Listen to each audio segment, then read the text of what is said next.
Story time. The year was 2014, and while I won't name the specific grocery store I was working at, it may or may not have rhymed with Whole Foods.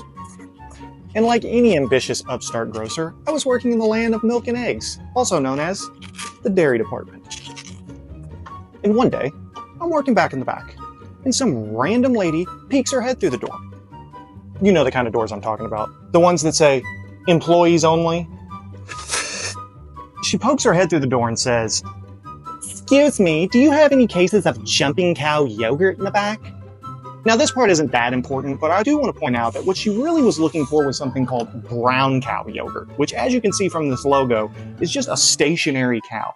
Where she got jumping cow from, I have no idea.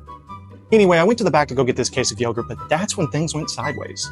See, here's the problem. When I came out of the back of the room, I was holding the yogurt case like this, on its side. I then proceeded to hand it to the woman like this. I said, "Excuse me?" "So you know for next time. All right. When you tip it over on its side, it makes yogurt cheese." Here's what this lady doesn't realize. When items come into the store, they get shipped on pallets. Some are sideways, some are upside down. Nobody on the shipping side of it cares. So either way, that item was probably sideways at any given point. But because of how weird and disrespectful she was, I made it my goal that if she ever came back in, she was for sure getting yogurt cheese. Months went by and I waited patiently each day, wondering if I would ever get a chance to pay this woman back. But as time went on, I started to worry that I would never get this opportunity. Until, after 6 months of waiting, a coworker of mine comes into the dairy department and says, "Some lady wants a case of jumping cow yogurt?" The moment I had been waiting for was finally here. I went in the back, I got the case of yogurt, and I did this.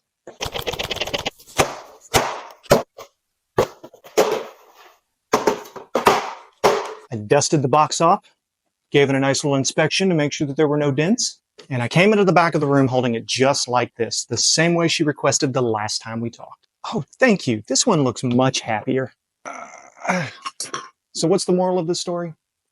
Always be nice to your customer service people, because if not, you might end up with someone like me.